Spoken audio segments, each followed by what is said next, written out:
Hello, my wonderful, beautiful friends, guys. Welcome back to our /MaliciousCompliance, where people follow exact orders to spite the ones they very much dislike. And in today's episode, we've got companies losing thousands of dollars, nasty classmates learning hard lessons, one OP's parents destroy a neighbor's property. My goodness, this one's wild. So yeah, sit back, relax, and try not to shake your heads too hard at today's stories. Let's dive in. So this one's pretty long, and this story is actually why I made an account to share this with all of you. I've been waiting about 2 months for this fallout in all of its glory. So that said, here's a little backstory. I work as an office engineer at a mid-sized, prefabricated concrete structures plant. About 3 months ago, our plant manager left spontaneously for a much higher paying gig down south. Due to this, his responsibilities were given to whoever had capacity. I was put in charge of purchasing, with the caveat that any purchase order over $5,000 had to be reviewed by that project's manager. This was due to a mistake that I made on an order, which only cost us a couple of grand but delayed a project. Also, due to lower labor costs and the size of our own steel shop, we have most of our large steel structures fabricated just across the border in Canada. All that said, on to the story. Our general manager is acting project manager on a project which includes a large steel frame surrounded by concrete modules. I was told to get this frame quoted by our Canadian metal fabricator. I get the quote back and I throw together the purchase order. However, when I look back through the project specifications before sending the PO for review, I see that our project has a Buy American clause, not Buy America as we had assumed. I also want to note that almost all of our projects are Buy America, and we're very familiar with it. The little letter N makes all the difference. Under Buy America, a Canadian fabricator can use American steel and meet every requirement. However, under Buy American, all steel must be domestic and all fabrication must be done in the US. My GM was out of town on what was essentially a vacation to a project site we have in Hawaii and was having none of my calls and emails marked as urgent. I informed him in a couple of emails and multiple voicemails that we had to go to a different fabricator or the product would be rejected. I get an angry email back, basically calling me stupid and telling me to place the order immediately. I tried one more call in desperation, which he sent straight to voicemail, and then I send him over the completed purchase order with the Buy American specification attached. I told him that this is well over my $5,000 limit, and I needed to get him to approve it before I sent it out. He approved it in less than 10 minutes, and I sent it and I waited for the fallout. And it finally happened. Our product was delivered yesterday, and today the project owner sends an inspector to make sure everything was done per project drawings. The inspector notices the manufacturer right away, and he told us he would have to reject the product, purely because it doesn't meet Buy American. In less than 20 minutes, I was getting an earful from my GM, asking why this wasn't caught before we wasted $60,000 on something that would clearly be rejected. I let him finish his rant, insulting my intelligence, threatening to fire me, breaking protocol, screaming at me that I'm useless, the works. I then asked him to pull up my emails from the order date, and I showed him that he was informed of the issue and my concerns were ignored. He didn't take this well, and he told me to get the heck out of his office in 3 seconds or I'd no longer have a job. Now there's nothing left but to wait. Our project's gonna be delayed at least a month, which we pay a fine for every day that they're kept waiting, and the owner of our company's getting involved. I have the email saved on a drive at home and the phone logs that show I left multiple voicemails on the same date, which can't be touched by the GM. I'm still a bit nervous, but I think I covered myself pretty well in this situation. You know, one thing I've learned from reading these posts, guys, is you always need to cover your butts, especially when you know your boss is mega wrong. And what a fantastic job OP did. And for those who are wondering the fallout, OP does pop into the comments to say, so I actually ended up leaving this company mainly due to poor management. I never really got in trouble for this, but my GM was always an a-hole to me afterwards. So this is the story of how my dad, against my advice, accidentally weaponized a tree. To give some context, I live in the capital of a Central European country, and recently, I visited my parents at the countryside. They needed me to help deal with some trees they wanted to fell. I assumed they wanted to finally make short work of the semi-healthy trees along the driveway that kept branching into the way, but no, they decided that the row of trees at the southeastern corner of the property all had to go. And you should know 3 things here. Number 1, those trees are really tall, like 15 meters, 50 feet, and rather thin. Number 2, there's an equally high barn just a few meters behind those trees on the neighbor's property to the south. It's pretty old, but it's been renovated time and time again to serve as storage and a party location. Number 3, in front of the trees are compost containers and a crooked walnut tree and bushes my mother planted, creating a corridor of around 7 meters, 23 feet for the trees to land in without breaking anything. Also important is my sister and I are actually the co-owners of the house, as my father transferred ownership to us some years ago. So far, those trees had survived their fair share of storms, but they'd become a problem as they kept growing.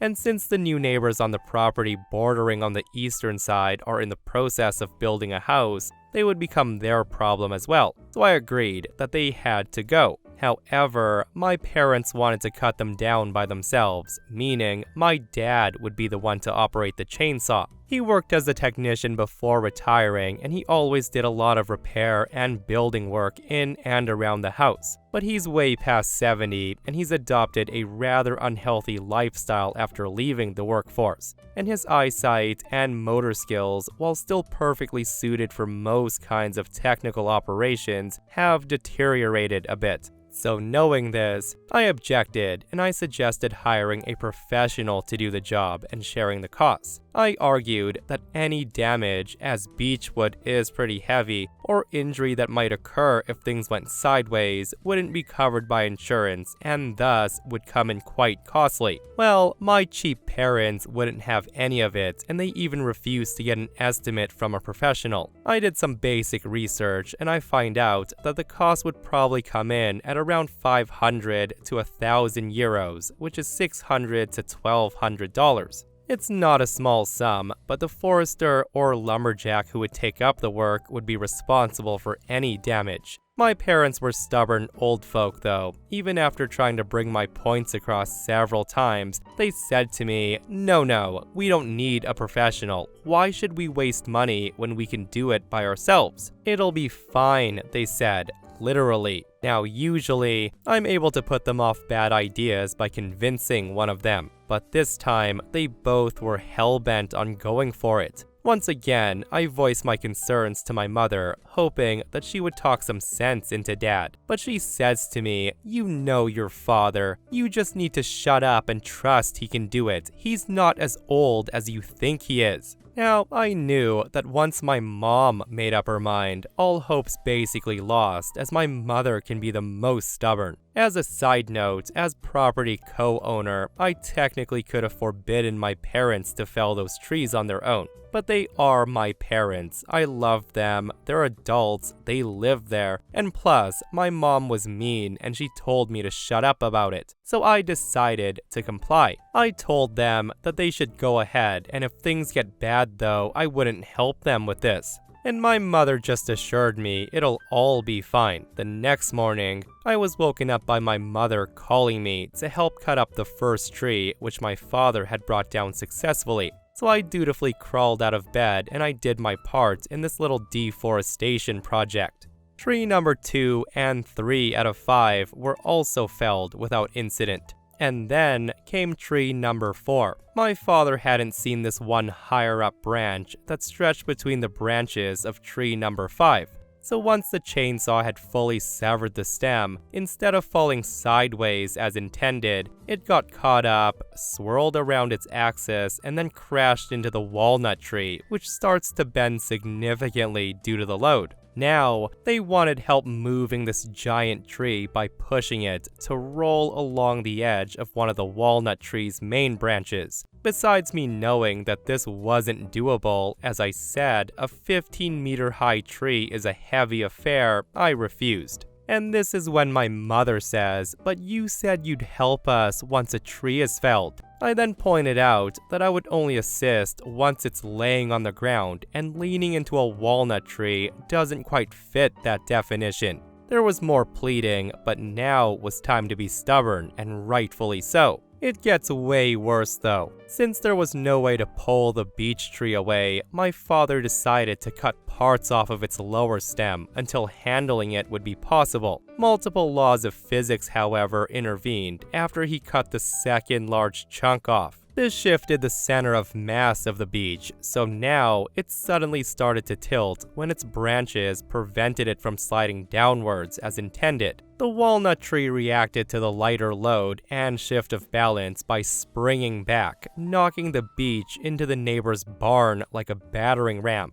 The dry wooden wall planks didn't stand a chance against the force of the tree. The tree forced its way into the building, creating an impressive giant hole. It's obviously a panicky moment, destroying the neighbor's property. My parents just stood there dumbfounded, my dad slowly scratching his head and trying to realize the situation, while my mother starts to full-on panic, screaming, "Oh no, no, no, no, what do we do now? What if the neighbor calls the police on us?" I had watched the whole thing from the balcony, and I couldn't decide whether to be shocked or to descend into uncontrollable laughter. Closer investigation from the outside showed that the tree had not only smashed the roof and the wall, but it crushed a chair, a table, also caused a set of wall-mounted cupboards with equipment to fully collapse, thus causing even more damage. The other big issue now is there's no way of getting it unstuck from the barn without entering. A few hours later, the neighbor who knew about my parents' plans returned home, which is where the story could have taken a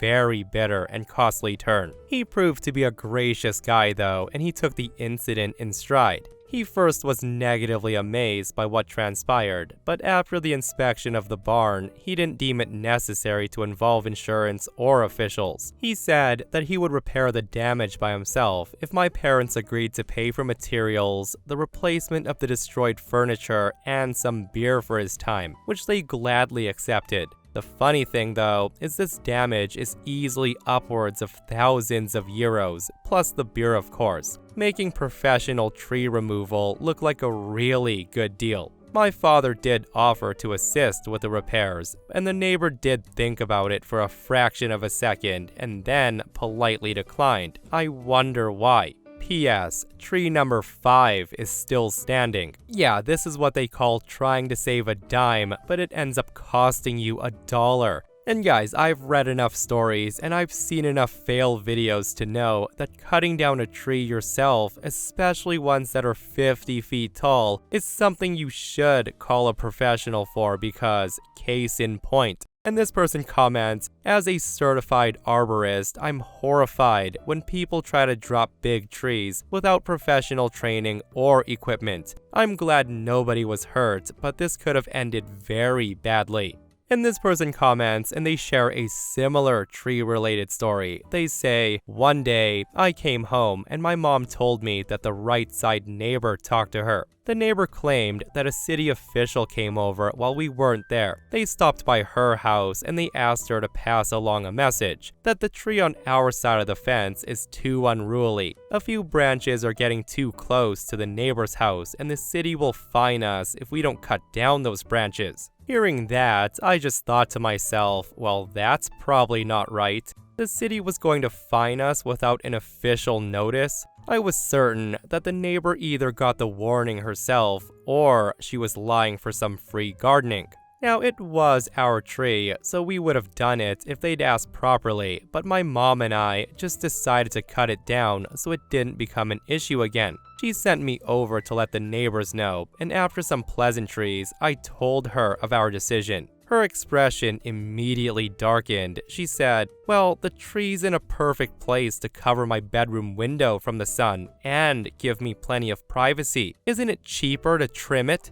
Cue malicious compliance to the quote, city warning. I told her with a concerned face that we're anxious about the city's fine, and if we had to keep trimming it, it would be costly and a huge headache. At that point, some slight panic seeps into her voice. She offered to pay for the trimming herself. In other words, we wouldn't have to do a thing, nor pay a single penny. Now, a better man would have said yes, but by this point, I was a bitter man. I kept a concerned face on, and I told her if I ever left my mom, she would have to deal with it. And with her getting older, I wouldn't want her to concern herself with such matters, or having to keep checking in with the neighbor for a fear of a fine. She practically begged us not to have it removed. But at the end of the day, it's our tree, our fine, our decision. I left shortly after. The tree came down that weekend, and so did the neighbor's blinds to her bedroom. It's been a few years since then, and as of yet, I still haven't seen them go back up. And to think, if she had just asked nicely, we'd still be trimming those branches at no cost to her.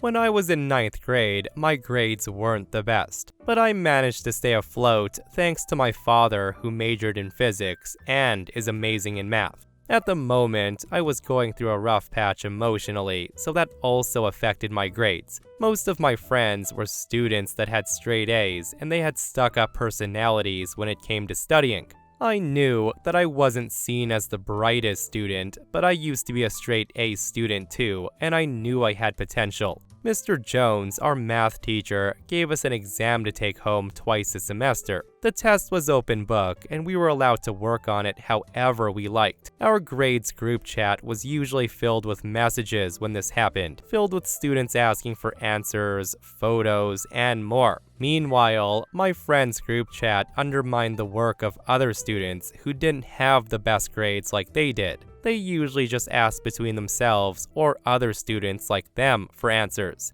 This would usually get to me. It made me feel like I wasn't enough for them because of the grades I was getting. Somehow, probably fatherly instinct, my dad caught up to something and he stepped up. He told me, "OP, you're brilliant. Let's get to work on this exam because I know you can get an A." And this was enough for me to push through. We had a total of 4 take-home exams that school year. By April, I had gotten an A on 3 of the 4 exams, and I kept it to myself. When my friends asked me, I just said I had a good grade, hiding my exams from them. The last week of April, Mr. Jones announces that tomorrow we would have our final take-home exam, and this time it would be more difficult than before. He gave us the exam at the end of the class. The exam was nothing like we'd ever seen, and after looking through our books, it had some parts that we couldn't even understand completely. The group chat was filled with kids just freaking out. When I got home, I ran to my dad's room and I explained the issue to him, and we decided to work on it the whole evening. Although my dad could have easily given me the answers, he didn't. He helped me read through the book and understand everything enough to complete the exam.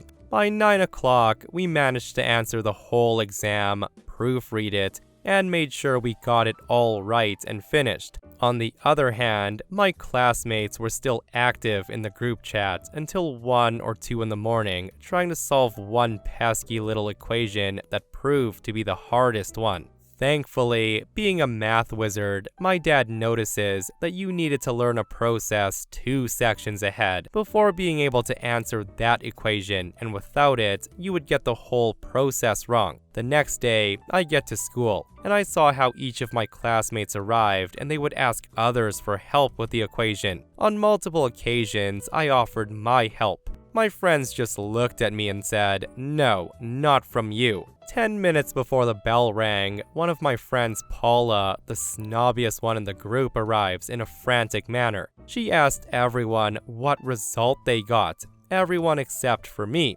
I managed to get close to her and I observed her exam. My eyes opened immediately and I almost felt my mouth go wide open, but I stopped myself. She had almost every equation and exercise completely wrong. I felt so bad that I got my exam out and I went up to her. I was hoping to help her and explain to her where she went wrong. I said to her, "Hey Paula, do you need help? I've got my exam here if you'd like to compare." Paula's eyes almost rolled back and she took my exam into her hands. She scans my paper, smiling faintly and trying not to laugh. Giving me my exam back, she says to me, "None of your answers are correct. We literally have all different answers." I asked her, "Are you sure?" trying to insist and making her understand. I said to her, "I did these with my dad. He's really good at math," and she stops me and says, "I said I don't need your help. I don't want your help. Check your answers because I guarantee your dad taught you wrong. Those answers are not correct." And with that, she walks away. And I have to admit, at that moment, I felt awful. My eyes got clouded with tears and I almost cried. I knew that with my dad's help, I had gotten the answers right. So I sucked up my tears and I kept quiet. I just thought to myself, if you don't want my help, cue malicious compliance. Right when the bell sounded, Paula asked me in front of our friend group if I changed my exam answers. I just responded with, "Nope." She then opened her eyes and she laughed a bit and she said, "You know you're gonna fail, right? Those answers made no sense." She was waiting to get a reaction out of me and she said, "I'm just worried for you." I just responded, "Well, as I tried to tell you, I worked on it with my dad's help and he helped me understand the questions." The conversation ended there, but everyone in our friend group thought the same thing as Paula, that I was going to fail. The next class, everyone was nervous to see the exam grade. 10 minutes before the bell rang, Mr. Jones gets our exams out of his bag, and he starts calling each student by their last and first name. Paula was the first to be called. When she got up, she received her exam and she tried asking Mr. Jones something, but he quickly shut her down. We were seated a bit far away from each other, so I didn't know her grade right away. A few minutes later, I was called, and I went to the teacher's desk. I extend my hand towards Mr. Jones, and I looked at my grade. It was 100% A+. I couldn't hide my smile. I looked at Mr. Jones, who then said in a lower voice, "You did well. You're the only one who got all the questions correct. Go sit down." I immediately went back to my desk with a smile on my face. My eyes connected with Paula's and I just sat down, showing others my grade. While explaining an equation to one of the students near me, I heard someone, and it was Paula. She was standing in front of my desk, her exam in hand. She asked me, "What grade did you get?" I replied, "I got an A. Why?" I was ignoring how she was practically spitting fumes out of her nose. She then says to me, "Let me see your exam." She grabs my exam before I could even answer, and I said, "Yeah, go ahead." While she compared her answers to mine, I saw the most beautiful array of emotions going through Paula's eyes. Rage, confusion, frustration, envy, and so much more. She was having an internal mental breakdown. She then says to me, "Show me how you did this after class." To which I responded, "Nope, you said you didn't want any of my help." Paula just got up and she went back to her desk, almost crying about her grade, and in her own way admitting defeat. She had ignored my help and she knew that that was the reason why she failed. I also later learned she got a D on that last exam, and that was more than enough for me.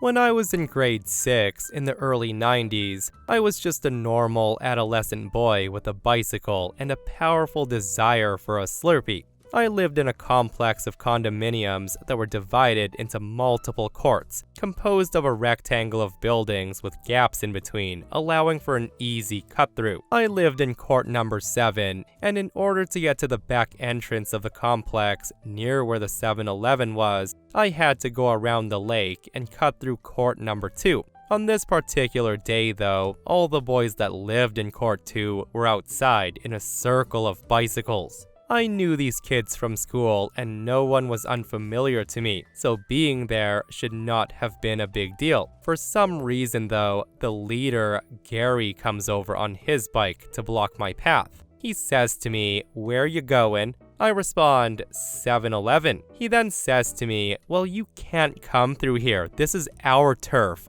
Go around." I say to him, "Come on, Gary, get out of the way, please. I just want a Slurpee." Gary wasn't giving in, though. He demands me go around. I respond, "Or what?" He then says, "Go around, or you have to fight us, all of us. What's it gonna be?" At this point, I had noticed that the other boys, 4 in total, had circled behind me. I thought it was about to get real. There was little I could do to stop it. I tried one more time, and I said to Gary, "I really don't want to. Can't you just let me go through?" This is when Gary mocks me, and he says to me, "Aw, I'm too scared to fight. I want to go through." He then pretended to rub tears from his eyes, and the other boys laughed. And in hindsight, I suppose I could have turned around and circled to court 2, but I felt this would have set a bad precedent. If I went around that day, I would have to go around every day, and if I did turn back around, they would have won, and they would be convinced that they made me turn around. There was nothing left to do but to do exactly as I was told. Cue the malicious compliance, though I didn't know it was malicious compliance at the time. I just said to them, "Fine, if you want me to fight, I'll fight you right now."